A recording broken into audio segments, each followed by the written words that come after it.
Hello.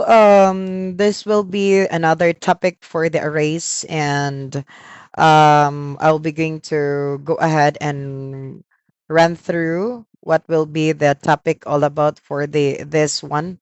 We'll see the step by step for those, what are the operations and everything, and we'll begin to illustrate that basically. So let's actually deal with arrays first before the linked list, and the linked list will be provided in the separate video.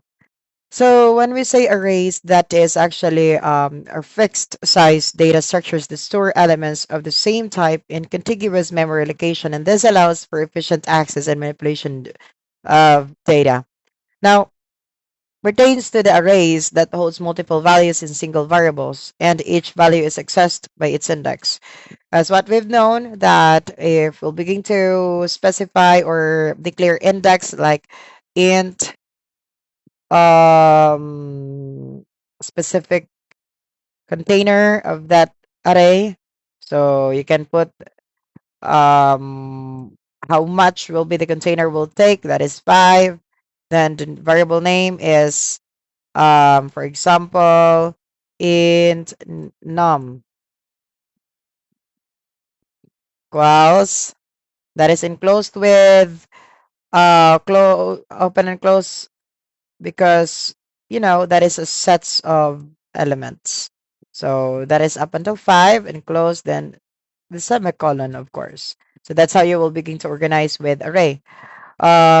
Regarding with that, we'll begin to deal with arrays that is actually stored in elements, I mean in a contiguous memory location, and we'll begin to illustrate how it was being stored in the later part.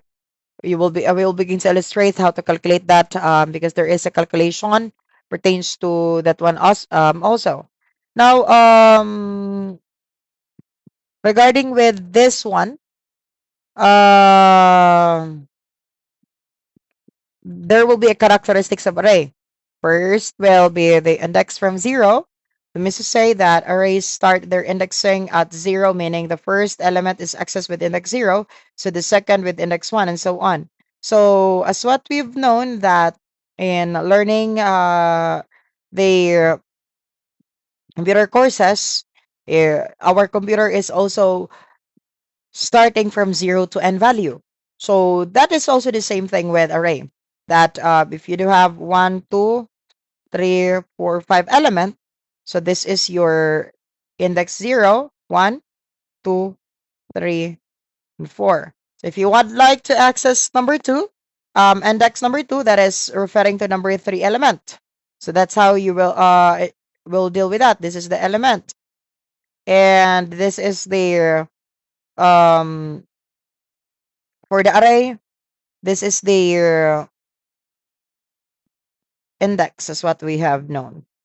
So it's basically easy for us. So here then, example of the array. Right now, the index 0 is 5, and the index 1 is 10, and the index 2 is 15. That's how the implementation looks like. And afterwards, here we'll also deal with the certain implementation. So let me also open in my iPad so that I can write easily. Okay, the key characteristics of this one as well is fixed size. When we say fixed size, that is once an array is declared, its size cannot be changed. So meaning the size cannot be changed. Um, for example, int array 5. So this means that number of elements in the array is determined when the array is created and remains the same throughout the program's execution. So we create an array of 5 integers, for example. We have the array as array. Oh, no, no, no. Let me delete this. I'm writing in my iPad. Let me. It could be int. Then the container will be 5. So we have the 1, 2, 3, 4.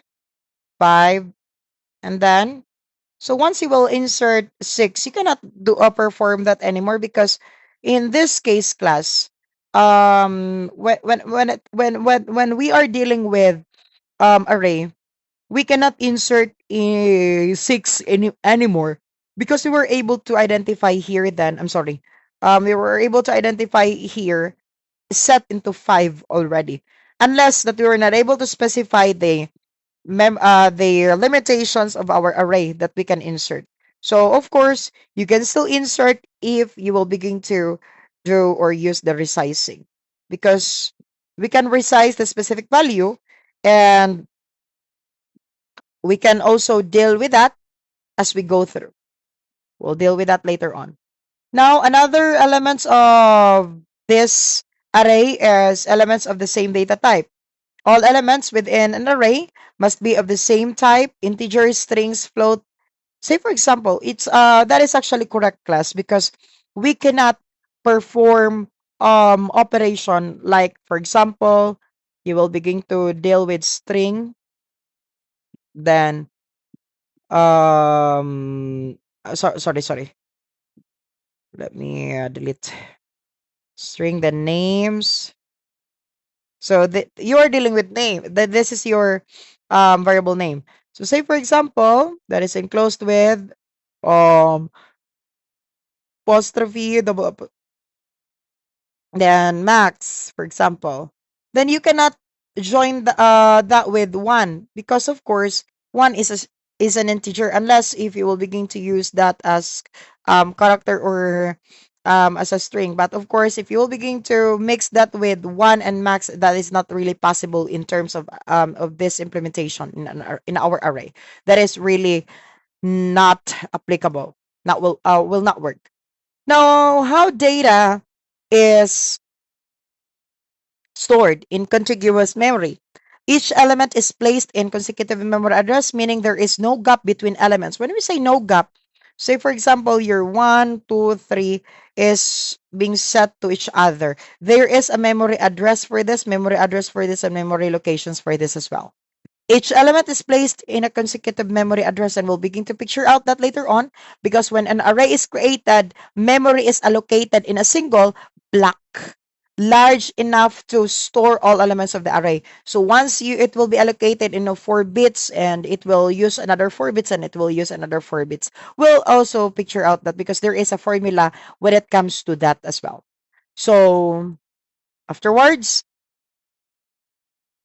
dealing with contiguous memory location, the memory, we will begin to deal with the memory array representation. This is actually crucial because we will begin to also deal with calculation, and that is really necessary for you to also learn how to calculate the memory the how to allocate the the array in our memory address. So contiguous memory allocation, when an array is created, the system allocates a continuous block of memory large enough to hold all the elements of the array as what I have stated earlier.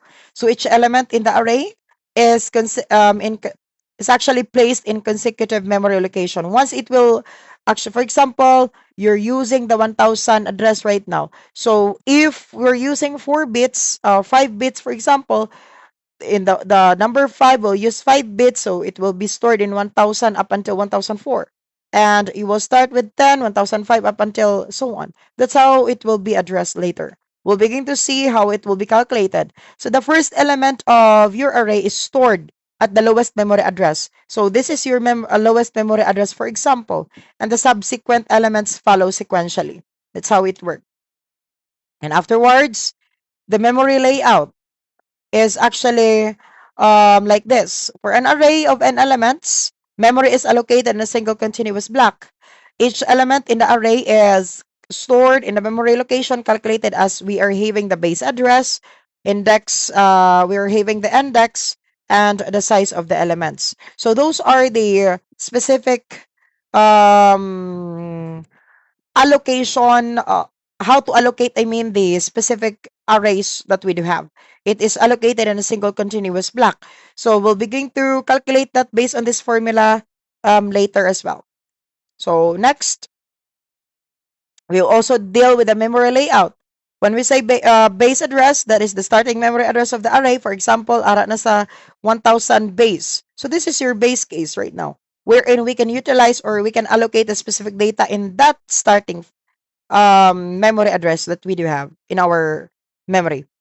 And the memory layout, index, the position of the element in the array starting from 0. So, of course, when we allocate this array, so we can start by index 0. We cannot insert the number 4 yet if we were not able to insert this 5 already in our memory. So it will be as one set to each other still, allocating that in a step-by-step manner with the same thing. So, of course, we'll see that in the calculation later. And the size of element, the size of each element in the array in bytes, which depends on the data type. It really depends as well on the data type that you do have. We'll begin to also figure out that in the latter part.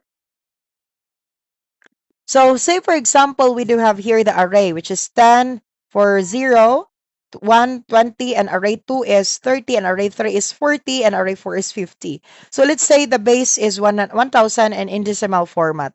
So we're calculating that using in this, I'm so sorry, na-click ko ang ano. Using this formula, the base case, size of element, so we'll begin to use that. How to do it? So 10, 20, 30, 40, 50. So that is the array that we'll begin to insert with. How to deal with that? Let me erase this first.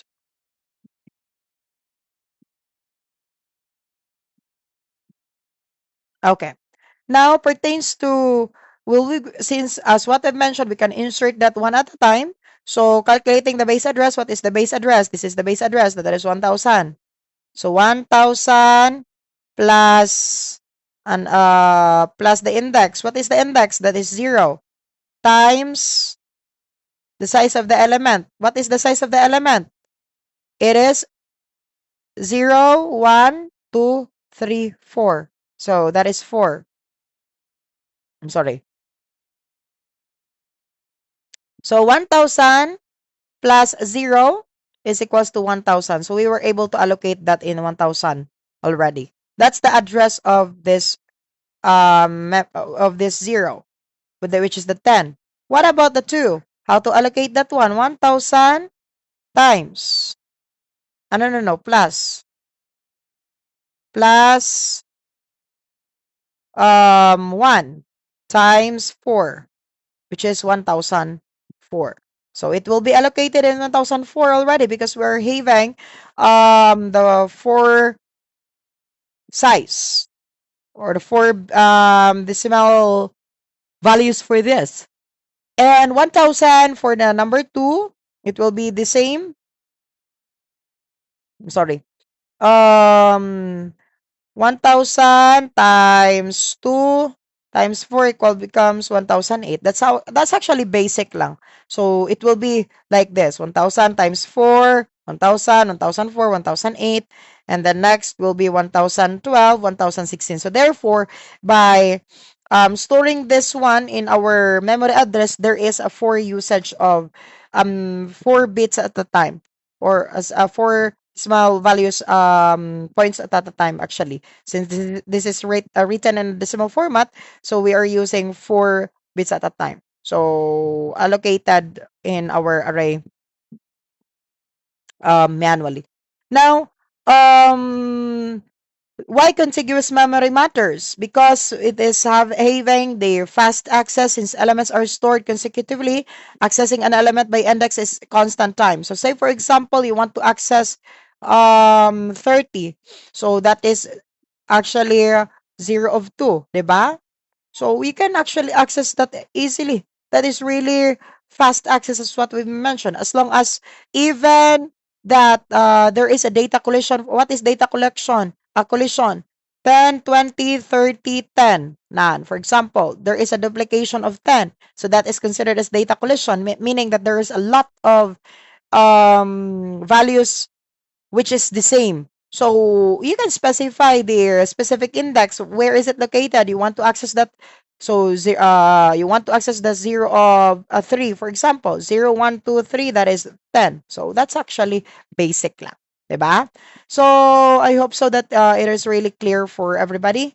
Now, next, efficient use of memory, no wasted space between elements, making it more efficient. Why is it efficient? Because, of course, we are allocating that in a sequential manner, meaning that we are storing that where is the base address, then eventually will be stored right there, and then we'll store in the next iteration, or I mean, the next memory address already. Now, cache friendliness. When we say cache friendliness, that is consecutive memory location, enhanced performance due to cache locality. When we say cache friendliness, that is dealing with the storing elements consecutively. It will improve the performance because the CPU can more easily load the data into the cache, making access really fast. So that's how effective. Now, why we will be going to study this array while we're going to use this, because this is efficient. Accessing elements via their index is very fast. Accessing array 2 is instantious. When we say instantious, that is instance. That is easy to access. So because the index directly correspond to memory address, meaning that it provides constant time access to elements, which each elements are stored in contiguous memory location. You can directly access any element by its index in a constant manner. This is much faster actually compared to other data structures like linked list, where you need to traverse the list sequentially before you will begin to access that element. But here then, you're pointing directly to that specific index. Where is it located? Now, memory conservation. When we say memory conservation, that is since elements are stored in contiguous memory, array use memory more efficiently compared to other data structures. We have int array is 5, 1, 2, 3, 4, 5. The system allocates exactly 5 slots of every of memory for those integers. So this minimizes overhead and reduces memory fragmentation, of course, because since array don't have additional pointers or references like linked list, they use memory more efficiently. Memory allocated is fixed at the time of the array creation, making it easier to allocate and manage memory compared to dynamic data structures that might require more memory adjustment. So that's really effective in terms of array. Now, we have the types of arrays, which are, if you will begin to deal with types of arrays, there will be static and dynamic, but we'll begin to definitely focus with this one-dimensional and multi-dimensional array. When we say one-dimensional array, this is a simple list of elements stored in a single row, which is only specific to row. So when we say row, in a table, for example, amo ni ang table. So this is the first row, this is the second row. So since we are dealing with the one row only, this is the only one element that we do have in our array. So this is only dealing with a single row. So int array as 1, 2, 3, 4, 5, we're just inserting that one, and we want to access the array numbers 2. So we're pointing the numbers 2, which is 3. So that's actually how fast we can access that one. So that is basically, I hope so that it is really clear, because array is really important in any cases as well, especially for storing specific data. And multi-dimensional array, we do have arrays with more than one dimension used to represent complex data structures. So commonly, we do have two types for that one. So for multi-dimensional, we do have the two-dimensional array and the three-dimensional array, which will be shows an array as a grid rows of and columns. We'll begin to deal with that later on, how we will be going to illustrate that accordingly. Now, let's actually deal with two-dimensional array. When we say two-dimensional array, an array of arrays, this is often represented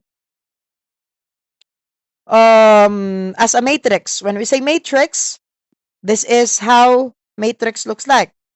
1, 0, 0, 1. So there is a specific rows, and this is the rows, this is the column.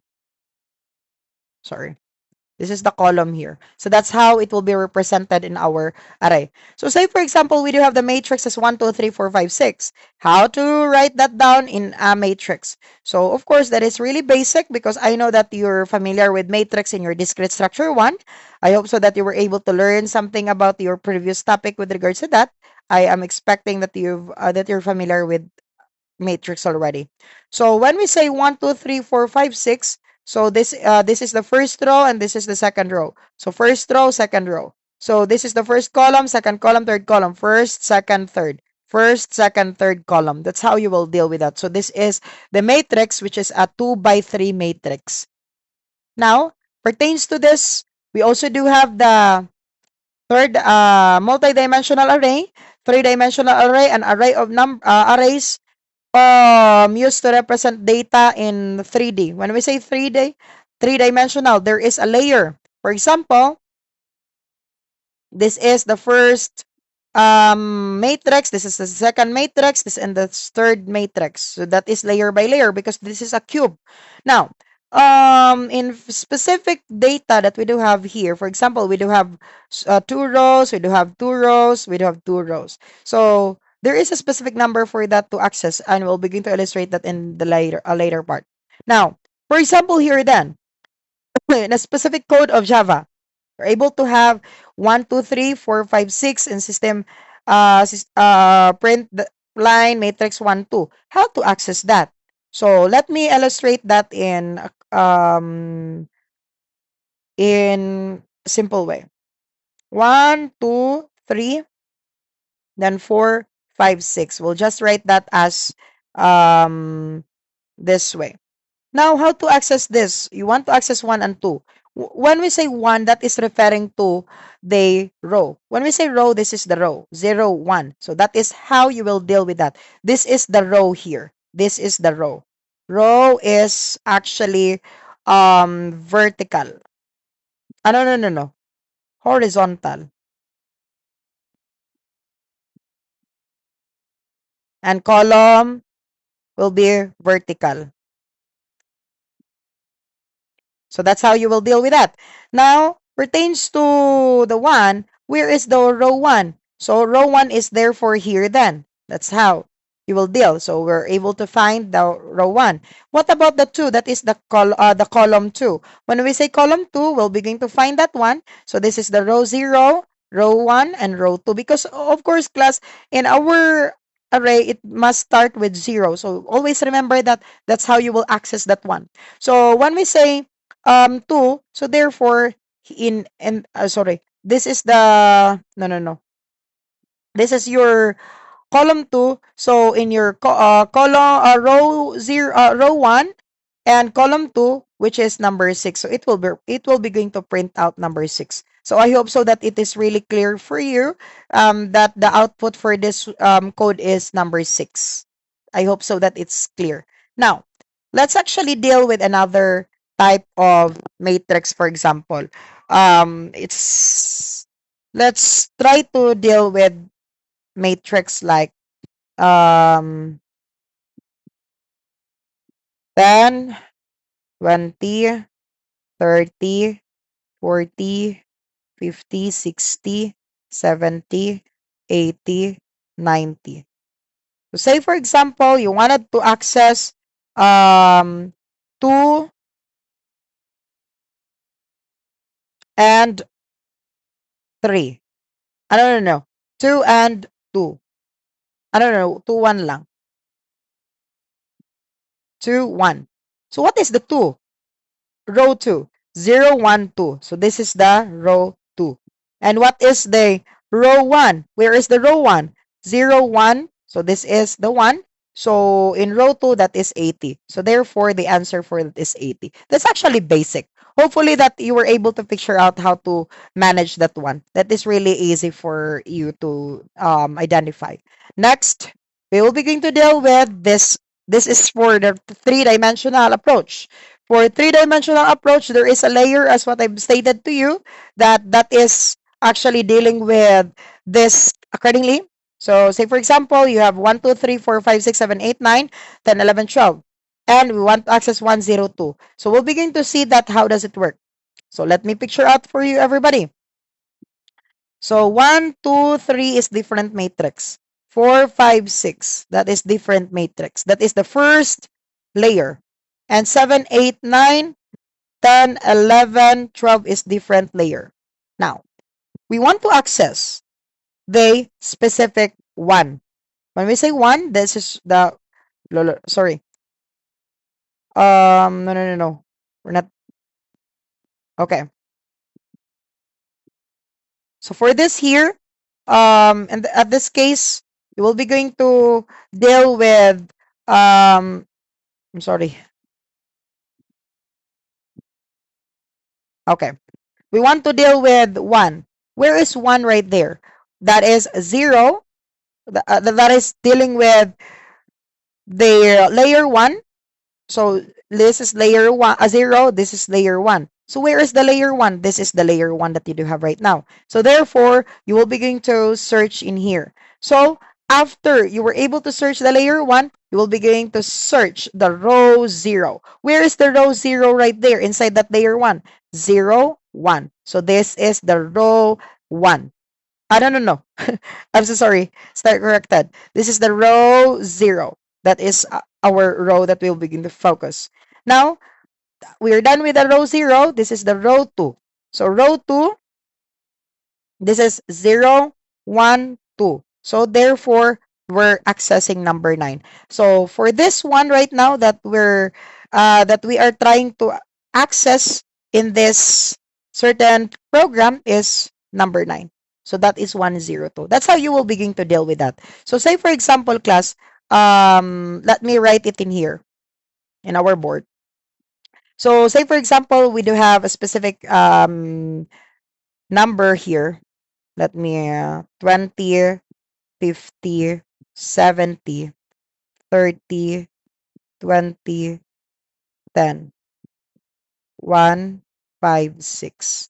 That is the first row and the second, and then the first layer, and 40, 90, 100, 7, 14, 21, 6, 12, 18. So that is the second layer. Now, say for example that we want to access the number 1, 2, and 1. So how to do it? Now let's find that one. Where is that one? Where is the one layer? So this is 0 and this is 1 layer. So therefore, we will begin to focus in this state right now. Afterwards, we will be going to search we're done searching this one. We'll search this already. So by searching that, number 2, where is the number 2? This is number 0, 1, 2. So this is the row 2. So therefore, this is our focus right now. So we're done with this row. This is for layer, row, and column, remember. So for the column, that is column 1. 0, 1, and 2. So where is our column 1? So this is 12. So therefore, we're trying to access number 12 in this case. I hope so that is really clear for you, everybody. That's how you will begin to deal with the three-dimensional of array. So um this will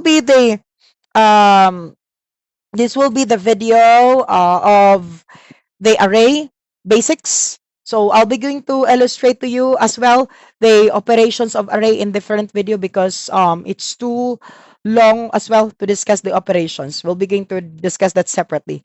Thank you so much and see you there.